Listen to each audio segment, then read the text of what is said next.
Greetings and salutations, everyone. Welcome back to another episode of the Queuing Up Podcast. I'm your host, as always, Sammy Rocha Jr., and today is going to be a little bit different, just a little bit step away from the Marvel, just so you guys don't get too overwhelmed with us basically going over so much of the Marvel stuff. But today's going to be more of a visual thing, like a visual episode, and I will be doing my best to describe to you what you are looking at and what I am doing and what I am going through, just so you don't have to stop listening and start watching, because I don't want you guys driving a car or flying a plane. You're like, oh, let me watch it now. Just, you can listen, and I'll do my best to give you guys a description. Now, what we're doing today, it's still Magic based. Shocker, I know. It's just not on the new Magic set.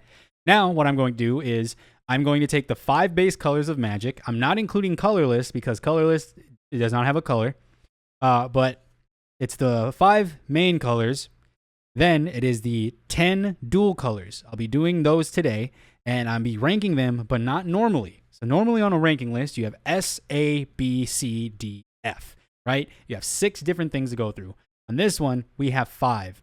The top being threatening, which means no matter what they're playing, no matter what their deck consists of, it is always going to be a threat at the table. We got Runaway, which is right underneath threatening. This is essentially colors or color combinations that can easily take away the game if you just let them do their thing, right? Maintain Sanity is deck colors that essentially can keep the game grounded. No one's getting out of hand. No one's getting too far ahead. No one's struggling to maintain things or do stuff, right? Struggles are colors or color combinations that they don't necessarily need help. They just struggle to maintain in a commander-based format or just in general. Because mainly this is commander, and I think that's what I might do actually, is just make it commander-based. And then last is just needs help, are color combinations that aren't necessarily bad. They just need a different mechanic within their colors specifically, because whether it's people don't like playing against this color combination because it's annoying or it's too overpowered, it's too strong. They just need something to kind of divert and be different with it, you know? And like I said, none of these colors I absolutely hate playing against. Obviously, when I first started playing, I hated blue until I realized that's blue's whole gimmick is to counter things. But I don't hate any of these colors or color combinations. I think I have a deck of every single color combination. Absolutely love them. Actually, no, there's some that I'm missing, but I have some of the colors in 3 color decks. But that's not the point right here. So I got everything organized in Wooburg fashion with the first 5, and then everything else is alphabetical with the dual colors. So we're going to be starting off with white because that is, Wooburg. Now, I will be judging these not based on a competitive standpoint, but by my personal experience. So before you grab your torches and pitchforks, just remember that this is my opinion. It is not some final opinion. I'm not some big, Magic the Gathering champion. I'm not a pro, none of that. No, I play Commander. I have played Standard, and I have played Legacy. I've played other formats. They are fun. I am not going to lie to you. They are extremely fun. I have a cube sitting behind me of my favorite set of all time, which is Ikoria. I might actually make a Marvel set, too. Who knows? But, besides me getting sidetracked like usual, we're going to start off with the first letter in Wooburg, W, which is white. Now, white is a color that's known for life gain, token generation, and has a lot of exiling. It also has first strike, I've seen in a lot of decks. It's not mainly its keyword. I've seen a lot of flying in white. But first strike is one that's there. I think red shares it and blue shares flying with it. But white's a pretty strong color. Is it necessarily threatening as soon as it hits the board? I wouldn't say so in my experience. Because it is something that takes a while to do something. So, for example, green has its own ramp, whether it's creatures, extra lands. Red has ritual spells, and then has creatures that create mana through casting instant and sorceries. Black has ritual spells as well, and sacrifice creatures to get more mana. Blue has, I guess, it's mainly artifacts that give it mana. You can put artifacts in any deck, but blue artifacts that do things and give you more mana to play with. But white as a color itself is very good, very solid. I personally am going to put this in the middle at Maintain Sanity, because whenever I think of just the mono colors that can really help the board in any way, shape, or form, I always look at mono white, because red has damage based board wipes, like 13 to everything, 2 to everything, 4 to everything. Green's board wipes are dependent on your creatures because their quote unquote board wipes are directed towards creatures with flying. It is also directed towards fighting. So like your creatures will deal damage equal to all the other creatures. So like if there are 13, they're going to do 13 damage to this creature, and keep going. So you have to kind of like have big creatures to board wipe usually. Black does have pretty solid board wipes. But mainly it's also helping them in the end because like white has recursion, but not as strong as mono black. Mono black can board wipe and then bring all their stuff back the same turn. Mono white can do it, but I feel like there's just more cards in black that do it better and for cheaper, right? Blue just counters. Blue is just it's the whole thing, or returns stuff to your hand or freezes them in a sense. But white overall, I would say maintains sanity and can keep the board moving right along or keep it just like progressing. Like it's very good at maintaining the board to a degree where it doesn't have to be focused. Like it doesn't have to be the primary threat here. Moving right along. Well, because I think that's basically all I have to say really about it is, in my experience, that's not a very threatening color by itself. It doesn't run away if you just let it be. Like it's very like sustainable to fight against mono white decks because they struggle with mana ramp. And I know there's a lot of cards that have come out and people are like, watch this. I can make this my 7-cost commander turn 3. And I'm like, well, here's the thing. You have to draw those cards specifically or use other resources to get those cards in your hand, then play them. So not only are you using more resources to get the resources to play the card, but you're also running out of cards in your hand because mono white does have cards that draw, but it's usually just like once a turn. I understand why, because mono white has a lot, and I mean a lot, of spells that are 3 or less that either destroy a creature or just straight exile a creature. So I understand why they're not allowed to draw more than like maybe three cards a turn because they just get out of hand and can exile everything. But those are my closing thoughts. Those are my thoughts on mono white. Is I believe they are very solid at maintaining sanity of the board. They're good at keeping the board where it needs to be to progress the game and not have to sit there for another 5.5 hours. Now, moving right along to blue, I genuinely think that blue is like, because the only things I can really think about blue are countering, drawing cards. I said that we're drawing cards and artifacts. And those are like the main 3 things I could see. I know they make tokens, but like they also make copies. I guess copies would be another one. So like 4. And what I see with blue is blue can easily run away with the game. And I don't look as blue as just straight threatening because every time I play against a blue deck, I know what to expect. I know what's going to happen. And just them, like when it comes to the ranking of threatening, it's a deck that no matter how it's built, it's always going to make the other like players of the commander game struggle against it, have issues against it, right? So basically what I'm saying is I think blue is above white when it comes to like where I'm ranking it on this tier list, where it essentially is a runaway color. And what I mean by that is that it can easily, if you let a blue player just mind their business, they're going to go out of control because they're going to have an insane amount of card draw. They're going to have creatures that get bigger with each card you draw or like create copies if they have a certain amount of cards in the hand. They can just win the game for having no cards in their library or having a certain amount of cards in their hand. Like blue, if you like, they're a runaway deck. They really are. And every deck that I play against that is mono blue just by itself is a runaway deck.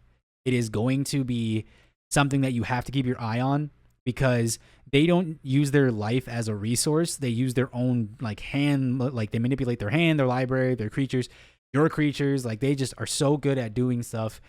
And they have a couple spells that can get rid of the board or bounce the board back to your hand and maintain the board, but it's usually one-sided. Whereas with white, it's usually like direct targeting or just everyone loses everything, right?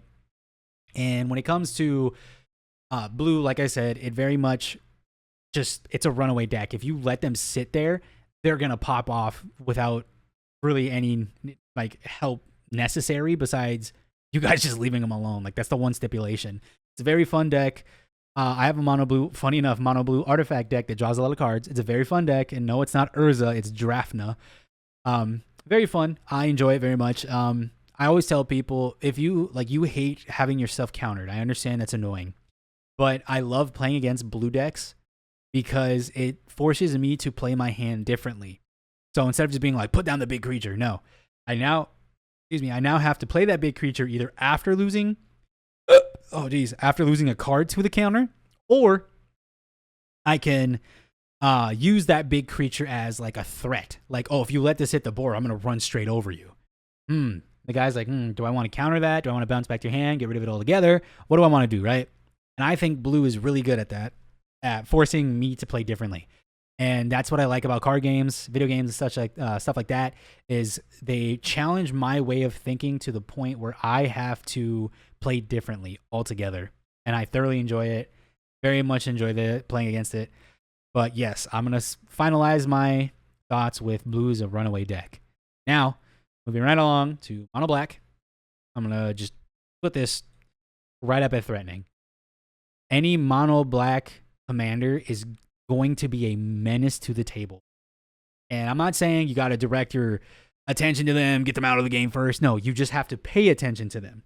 I'm not saying every single one of you has to be there, but like everyone has to make a note of what they're doing. So the runaway situation is, oh, you know they're there, but you're just like, oh, whatever, right? Threatening is, you know they're going to do something that's going to be diabolical, because mono black can board wipe, like I said before, get board wiped, still bring everything back the same turn, if not the next turn, but stronger. There's mechanics in black that they come back with +1/+1 counters, or -1/-1 counters, but they all like revolve around enters the battlefield. Now, blue and white have that with like blink, where they can like exile something and bring it right back at the like end step. But mono black has it in a sense of, oh, I'm going to sacrifice this, draw 2 cards, bring it back, has an enter the battlefield of destroy a creature. I'm going to sacrifice it again. Like, it has so much repeatable recursion and like card draw in a sense of, oh, I'm going to get rid of this weak creature in response to you targeting it, draw 2 cards off of it, so I benefit. Guess what? I'm only down 1 card technically because I played 1, gained 2, so I'm net 1. Bring that creature back, and now I'm going to destroy that, and I'm back to a starting 7. Very simple. Mono black is always going to be a threatening just monocolor by itself. It is insanely out of what the league of the others. Very, very gross. Very much insane to me. Out of the 5, I think it might be the only one that's up here in threatening, because the other ones can be dealt with very simply. And don't get me wrong, each color can defend against other colors better than others, or be worse against others. But I've always seen mono black just take the cake for just value in general with what they can do. Moving right along, we're going to go to red. Red is a very solid color. A lot of haste, which means they can attack. A lot of creatures can attack the turn that they're played. They have a lot of pingers, which means if you cast an instant or sorcery spell, or if you attack with a creature with a certain power or less, that creature, that enchantment, that artifact, that land will do 1 damage, 2 damage, 3 damage to any target. Like, it's stuff like that. This one I will say is up for debate, and I'll come back to it. As of right now, it is runaway, and it is very like damage based. So like what I said with like maintain sanity with white. White is the card that can keep the board moving, or keep the board from being wiped, and not in the sense of countering, but I mean in the sense of like, oh, I'm gonna exile certain creatures off the board so you don't have to waste your board wipe, and we don't gotta keep playing, right? Red is so fast. It runs out of cards so quick, but that's why blue's above it, because blue counters it, and like all that. It can keep countering things. But like what I'm saying is, when it comes to red can make its own mana through rituals, through its own mana through artifacts, creatures, by playing instants and sorcery spells, and each instant and sorcery spell can do damage. Oh, cast this, do 4 damage here, but because I cast this, I make 2 red. I'm gonna use that 2 red to copy the spell, and when I copy it, now I'm doing 8 damage to 2 different targets, but because I cast both of them, these 2 creatures are gonna ping you for 2 more. Just in that small instance, you've done 12 damage by playing 2 spells. Like, they're so fast at just hitting you for so much damage, and it's easily just disgusting. It's just something that's just, it's such a solid color. It has so much gas to it, but it runs out of gas quick because it doesn't draw a lot of cards. It just exiles from the top of their library, and you can either play it until the end of next turn or the end of the turn you're currently playing.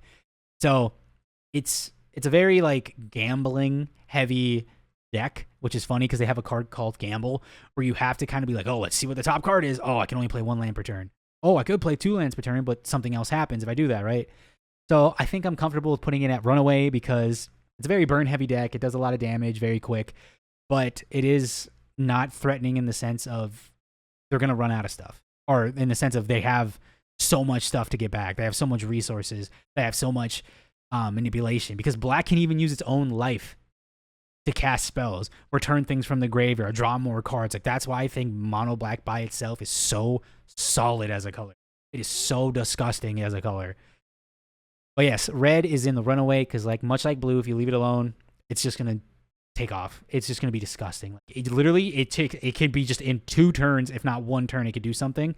But because blue exists and can stop them from doing that, it's very easy to just get be not the threatening color, but be in the Runaway color. Now, green. Unpopular opinion. I do not think green is as threatening as the color black. Is it still threatening? Yes, because when it comes to mono green, you can play upwards of 10 lands per turn because the cards tell you to do that. It gets out of hand so fast. It gets so much mana, it gets so much resources. It can do spot removal through fighting. It can exile enchantments. It can just straight up pump its entire board. What else can it do? It can draw cards for just simply entering the battlefield, casting creature spells. It's very creature heavy, but still, it is such a threatening color to the degree of it basically almost does what every other color does. There are green cards that cannot be countered. There are green cards that do damage when it enters or when it attacks. There are green cards that can be brought back from the graveyard. There are green cards that can exile things. Green can do everything the other colors can do, but in a sense better. I don't know if there's green cards that like take away your life, and that's the only reason why I'm putting it under black, because I genuinely cannot think of a card that says like pay 2 life, pay 4 life, pay 6 life, but it's a green card that does something. I guess technically the I forgot the mana is called. It's so you'll see like a green, is it Phyrexian mana? There you go. Phyrexian mana, you can pay 2 life. So technically the Phyrexian cards, yes, you pay life. But like mono black has more cards that have you pay life than mono green does. That's why I'm putting mono black above it, because it has more resources to go off of and more cards to use those resources than green does. But green is still a solid color that as soon as you see it, you know you're going to have to look at that player every turn to keep your eyes on them so they don't get out of hand. Very, very solid color. Like I said, I can't really say much about it. That's pretty much it. But yeah, so to go over it, the 5 mono-colored colors. In the threatening category, we have mono black first, mono green second. In the runaway category, we have mono blue first, mono red second, and in maintain sanity, we have white. White is just there to simply do what it needs to, which is maintain everyone else's presence, not just their own. And I'm not saying this color is weak, because it's not. Like, in my eyes, all these colors do their own thing. These are just the threat levels of the color. It's very solid. I am 100% positive I'm not going to change these. And with that, we're going to move on to the dual color, not commanders, but like the dual color decks, the dual color colors. So moving on to the first one, these are alphabetical. So we're going to move on to Azorius, which is white-blue. I think it's better than white at maintaining the board, and I'm going to put it above white and maintain sanity. Azorius is very like fly heavy. There's a lot of artifacts that you can artifact decks you can make out of it. It's just very like, it's also exile heavy, or like blinking, where you can exile your own stuff and bring it back, which you get a lot of ETB triggers, enter the battlefield triggers. It is very, like I said, it has a lot of stuff to maintain the board, and it's probably the best color to maintain the board, and I'm going to stand by that. It is super disgusting. It's super good at doing that. Very fun, very much like it. Moving right along to, because I have nothing really else to say to Azorius. Azorius does what white does, but better, because it has blue attached to it. And you can really stun the whole battlefield, which means that you can't untap it during your next turn. You have to wait 2 turn cycles. Very good at stunning things, very good at returning things, exiling things, countering things, basically board wiping. It's very good. It's a very good color at maintaining the board, and I very much enjoy it. Next up is Boros. And I'm going to say this as nicely as I can. I love Boros. I have, 2 Boros decks or 3? I think it's 2, maybe 3. I know for fact 2. One is Artifact and one is Artifact Equipment. They're very fun. I know there's other Boros, or there's other Boros commanders that aren't just Artifact heavy, whether it's artifacts or Artifact Equipments. But I genuinely think that Boros struggles to just maintain with the other colors. And that's just how Boros is. Boros isn't a bad color combination. I've lost to Boros decks. I've lost to a lot of Boros decks. I have won with Boros decks. Boros is a solid color combination, but it doesn't have the power to keep up with the resources that the other colors have by themselves and together. So white and red are probably one of the harder colors to play around because it's either exiling your own stuff or drawing 1 or 2 cards per turn, or discarding cards and then drawing cards. So discard 1, draw 2, discard 2, draw 3. And it's it just struggles to keep up with the rest of them. Does not mean it's bad. It's just when you play this color combination, you know that you are going to struggle with it.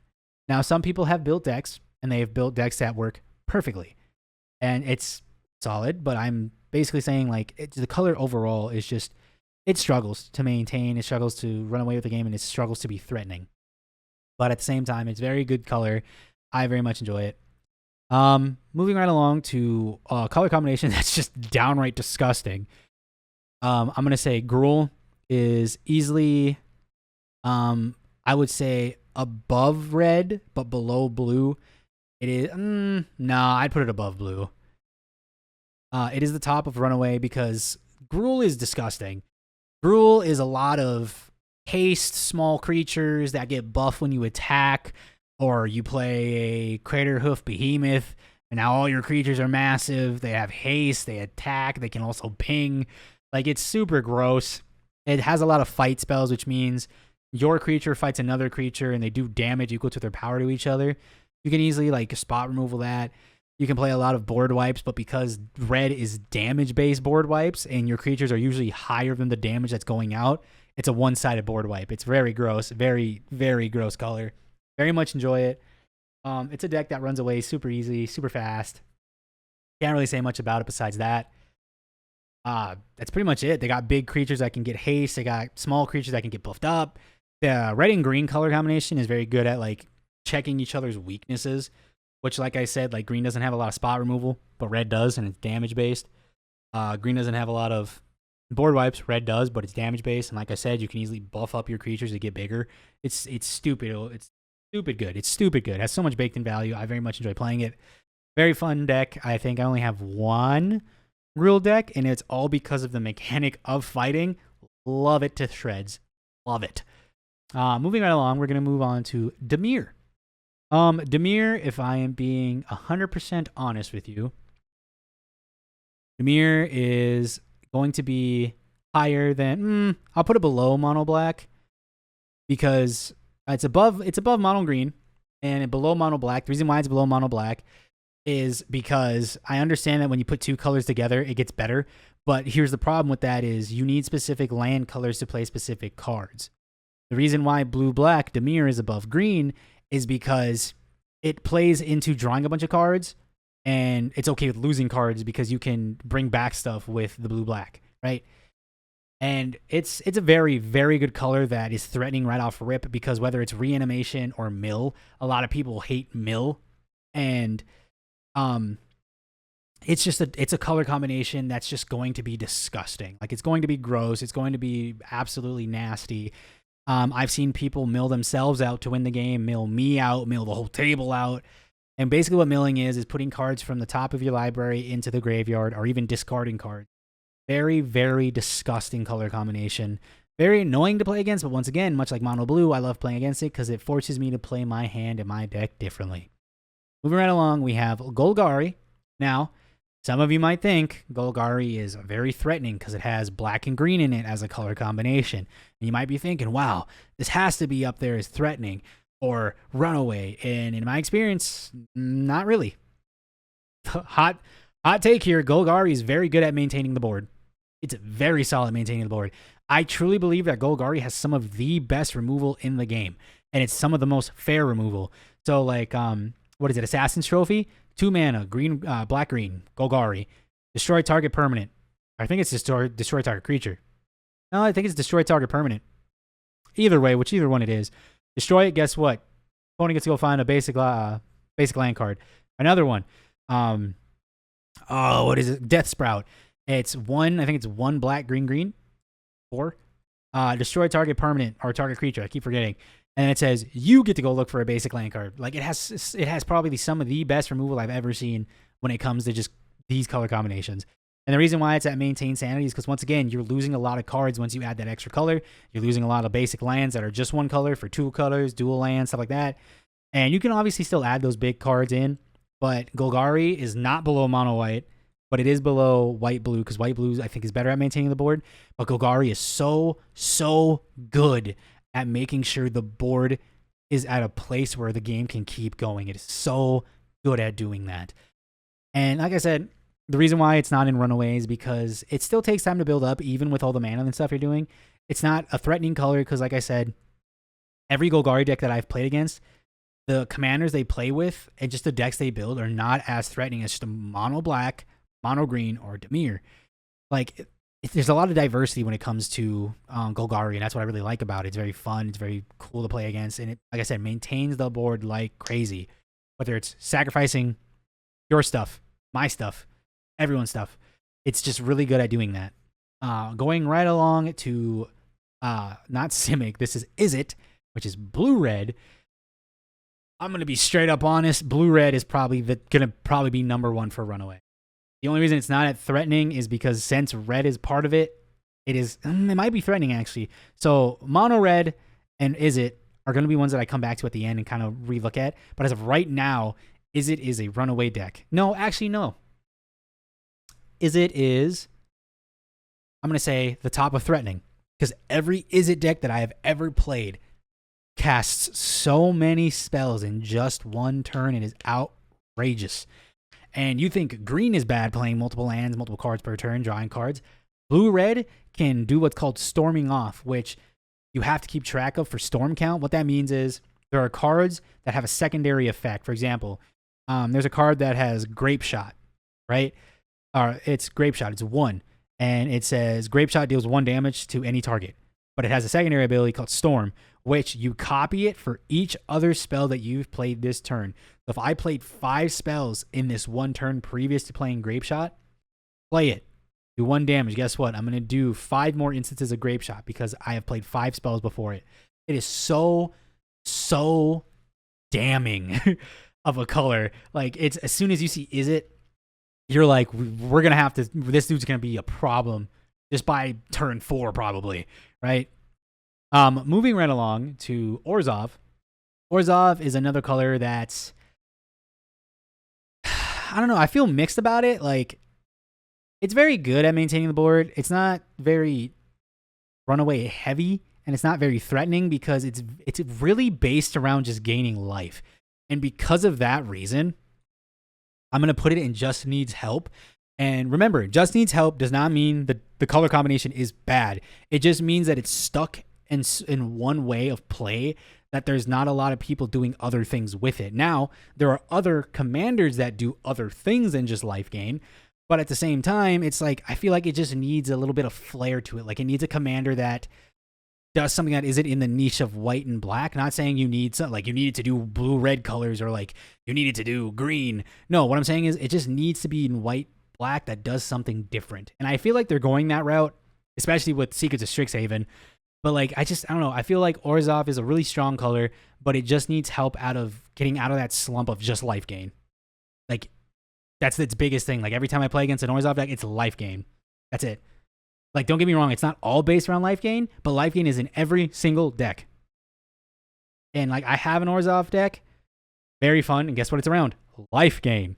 Very simple. The next one's a very, very popular color.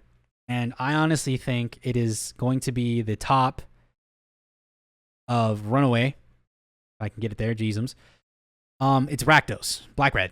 And the reason I put it at Runaway is because having the ability to pay for things with your life and using that life to cast instants and sorceries that deal damage to everyone else is absolutely insane. Plus, there's cards in Rakdos that cost less depending on the amount of life your opponent's lost each turn. And on top of that, there's red cards. Excuse me. There's red cards that make mana off of the amount of life lost in this one turn. Add that to black, it's stupid strong. And the only reason it's not in threatening is because, like I said, black can get rid of creatures and make its own mana, but at the same time, there's a lot of creatures in red that you want to keep on the board, and lots of times you're gonna have to bite the bullet and get rid of the pingers, get rid of the mana makers to draw more cards or even make more mana to play other things. Sure, you can bring that back, but now you're gonna have to play more cards to get it back, play more red cards. And it's like I said, the combination of the two is very solid. It's very runaway heavy. It can easily just pop off without you looking, but it's not every deck that I've played that's Rakdos is threatening. I've seen Rakdos struggle, not as much as other things. Now, moving right along, we're going to go to Celestia. Celestia, you would think, having white being one of the strong sanity colors and green being a threatening color. I'll tell you this right now, much like Orzhov, it just needs help. It needs help not because it's bad. It just needs help in a direction that isn't just tokens. That isn't just life gain. Like, like I said, you gotta remember, it's not every single deck is tokens. Not every single deck is life gain, but a majority of the cards are token and life gain heavy with these colors. And I think it'd just be cool to see something out of the ordinary. Like, I know there's cards that exist that make them Voltron, that make them combo, but like something in green white that can kind of shake up the color pie without overstepping boundaries. Because I think I have a green white deck. I don't think I have one. I might be wrong. I do. I have one that is all keyword based. And that's a very different niche of it, right? And this is why I like partner decks, because partner decks really do shake up the colors, but like I feel like we need more partners personally. And it would just be cool to see something with green white, like more commanders that are more like based around different play strategies instead of life gain and tokens. I know there's 1/1 counters. 1/1 counters are strong, but I wish there was more of those, you know? Moving right along. Last color, Simic. Easily the Simic, in my opinion, is the most threatening dual color there is. Because not only do you play multiple cards per turn, multiple lands per turn, you also draw cards for each thing that you've played. You draw cards for each land that you played. You draw cards for just entering the battlefield effects. You draw cards just for other people doing things. It's easily the most threatening dual color that to ever exist in Magic. Whenever you play against a Simic deck, no matter how it is built, who the commander is, who is piloting it, it can get out of hand to a degree where the whole table dies in a turn. It is just so disgustingly. Oh, it is such an annoying color, but I love playing against it. Don't have a Simic deck yet because the only Simic deck I want is the one that I originally bought when I first played. Because my first 2 commander decks I've ever played were purchased. It was like a dual pack commander thing where it came with Wyleth, a Boros equipment deck, and it came with what's your name? AC. I think it's AC the Sea Tyrant, which was a Simic deck that's all around playing extra lands, drawing cards. And Boros was all about equipment and enchantments, like auras specifically. So auras and equipments, because Wyleth, when it attacks, draws a card for each aura and equipment attached to it. AC lets you play an additional land per turn, and then you draw a card whenever you play a land. It's very, very solid, fun like decks to play against. Because my first deck of old, like that I built by myself, that took 2 years to make, just amazingly good because I didn't understand mana curve and everything, was my what's your name? He's Naya, red, white, green. Oh God, what is your name? I haven't played you in a while. Oh, Marisi, Breaker of the Coil. There you go. He's all about goading. Goading is essentially goading is like taunting in Magic, where you taunt a creature, but not to attack you, to attack everyone else but you, unless it's 1v1. If it's a 1v1, it struggles to like do its thing because goading doesn't work in 1v1s. But overall, this is what I think when it comes to Magic the Gathering. Now remember, this isn't an A to B tier. This isn't a good versus bad. All these colors are good. All these colors are solid. It is just my threat level assessments on them when it comes to what they do and how they can do things.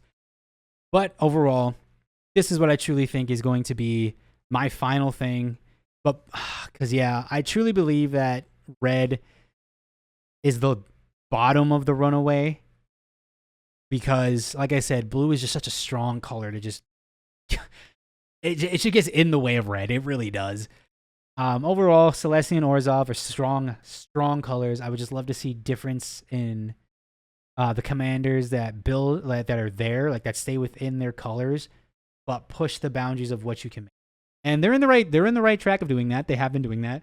That's why when Reality Fracture comes out, or Reality Shift, whatever it's called, it's a set that comes out at the end of this year. It's essentially going to be a reality where the colors act differently. I'm excited for that. That means the colors are going to get new names. Like the dual colors are going to get new names. They're going to do things differently. And I'm like, this is going to be so cool, right? But without anything else to add, without anything else to do, please let me know in the comments what you guys would put and where. Because remember, this is my opinion. This is not me being correct. This is not me being like, this is right, this is wrong. No, this is just my opinion on how I feel about the monocolor and dual color decks. And I would love to hear your guys' opinions. I would love to see what you guys think, or where you would put things, or where you would shift things, stuff like that. Because I don't expect you guys to agree with me at all. Because the reason for that is because Golgari is in Maintain Sanity, and a lot of people would argue that it's a very threatening color. But all that being said, thank you guys so much for watching. Thank you so much for listening. And you can catch me on Spotify, wherever you catch your podcasts, every Friday or every Tuesday at 3 p.m. And on YouTube, you can catch the video on there, because the video is on Spotify, but a lot of people only listen, not really watch. You can catch the video on YouTube at The Real Rocha. That's capital THE, capital REAL, capital ROCHA. And you'll see me. It's a Charizard and me as like someone who made me with like Akuma's like pose and stuff. It's an artwork that my friend made for me as a thumbnail. Very much enjoy it. Very much love it. You can catch that. Like I said, Fridays at 3 p.m. The video's up there, everything. Very much enjoy making these for you guys. But once again, for the third time, because I've said it 3 times now, without further ado, I'll catch you guys in the lobby the next time you decide to queue up.